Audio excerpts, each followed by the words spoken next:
Existem histórias que a gente termina de ler e elas simplesmente acabam. Por outro lado, existem histórias que continuam a crescer ainda mais depois da última página.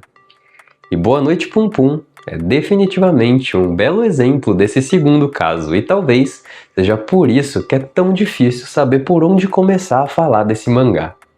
Sempre que esse mangá é mencionado, algumas palavras vêm acompanhadas dele. Pesado, triste, melancólico e às vezes até mesmo depressivo.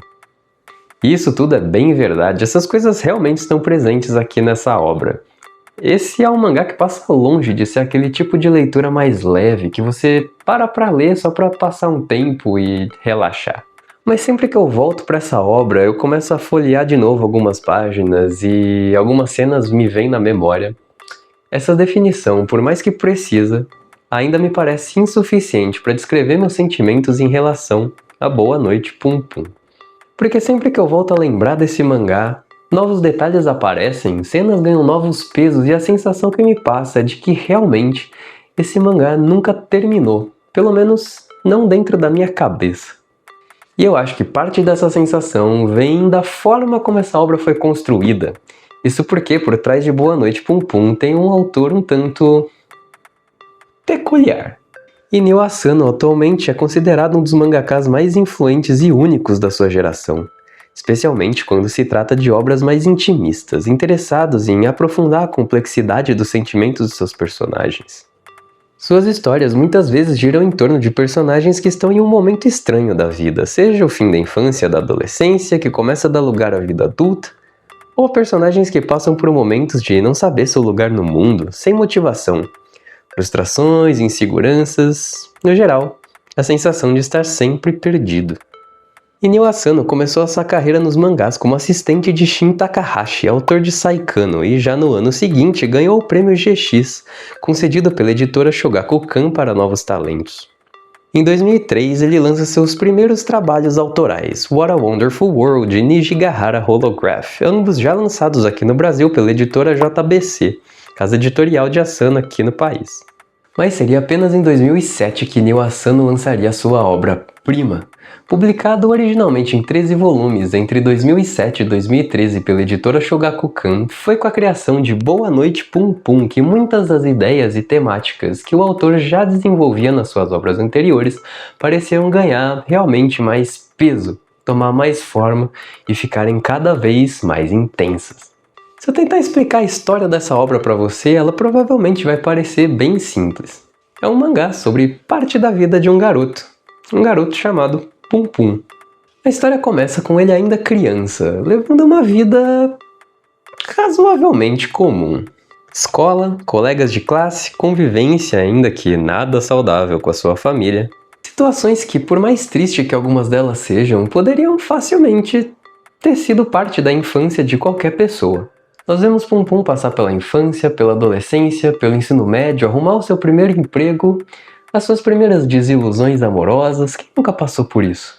Em muitos sentidos, a obra parece quase um slice of life, com uma pitadinha de nonsense e uns momentos que se aproximam bastante de quase um terror psicológico. Sabe, esse é um mangá cheio de peculiaridades e talvez a maior delas já te pegue logo de cara. Basta olhar para a capa de qualquer um dos volumes e você vai reparar que o nosso protagonista é representado como uma figura relativamente simples e curiosa. Na verdade, não só Pum Pum, mas toda a sua família. Pai, mãe, tio são desenhados no mangá como esses passarinhos brancos com traços bem econômicos e que destoam muito de todo o resto da obra e ninguém parece notar nada de estranho. Para todos os efeitos, esse é simplesmente Pum Pum.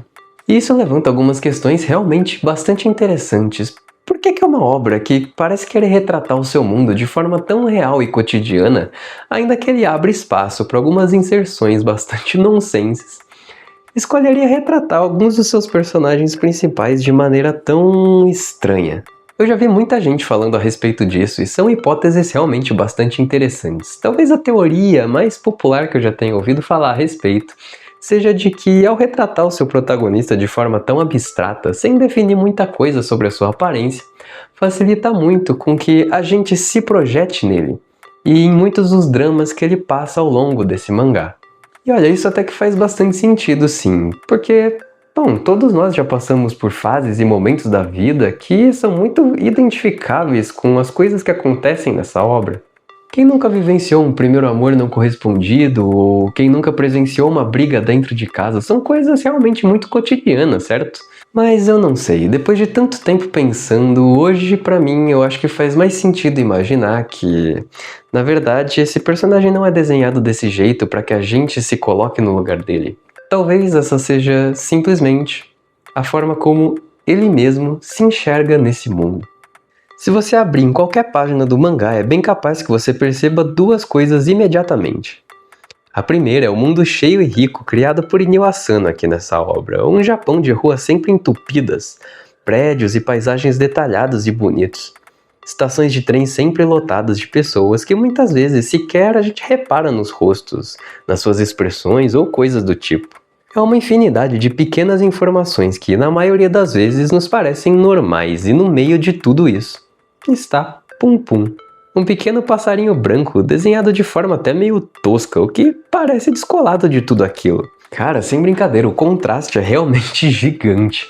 E à medida que ele vai crescendo, que seus dramas vão ficando mais complexos e a sua percepção das situações que ele passa ou até mesmo provoca vão se tornando mais concretos e compreensíveis para ele, e seu aspecto muda junto. Ele deixa de se enxergar como esse passarinho simples e até meio inocente, e o que passa a tomar as páginas é uma figura quase grotesca.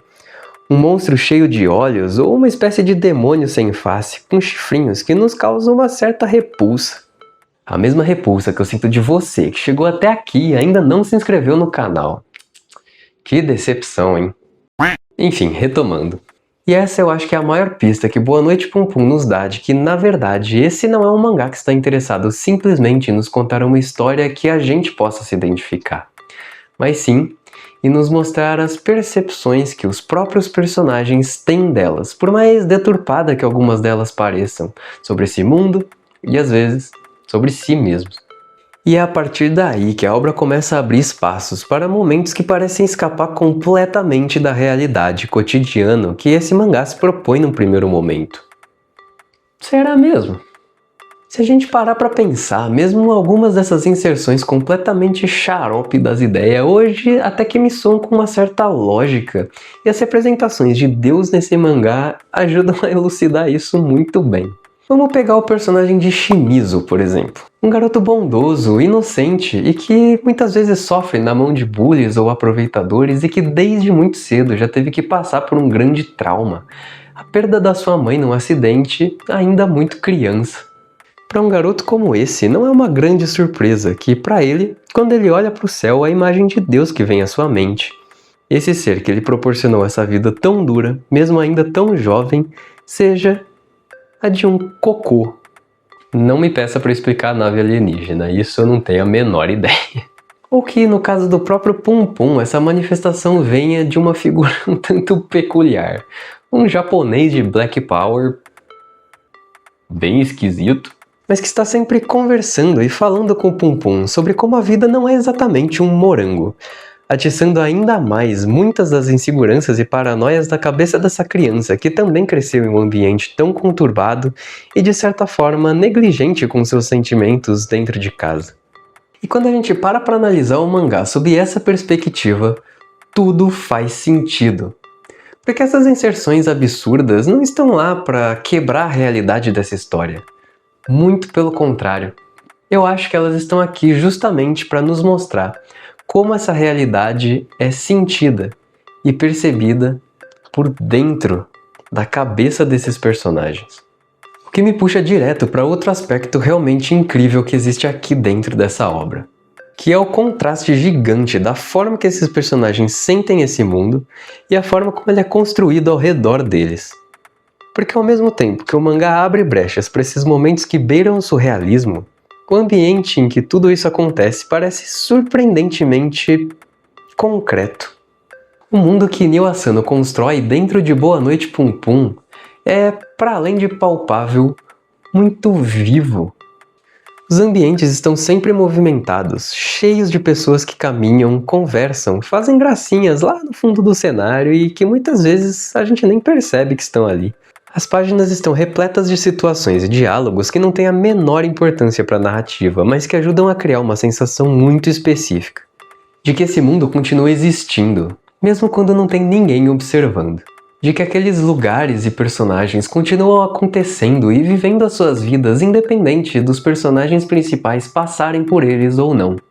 E cada detalhe ajuda nessa percepção da realidade do mangá, principalmente pela forma que Nio Asano constrói seus cenários, utilizando muitas vezes de tratamento de fotos reais. Ou seja, o mundo de Boa Noite Pum Pum não só parece real, ele é real, os cenários realmente existem. Eles têm textura e, principalmente, têm vida. E é por todos esses motivos que, como eu disse lá no início do vídeo, é muito difícil saber por onde começar a falar dessa obra. Você começa a falar da história sobre um garoto crescendo, e de repente, se dá conta de que ela se tornou uma história sobre como uma pessoa passa a se enxergar no mundo com o passar do tempo.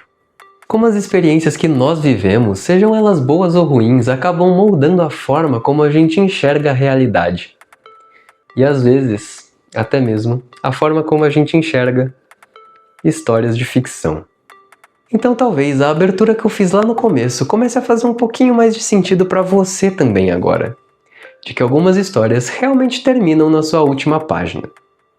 E outras se perpetuam dentro da gente por muito mais tempo do que isso. E Boa Noite Pum Pum é definitivamente uma dessas.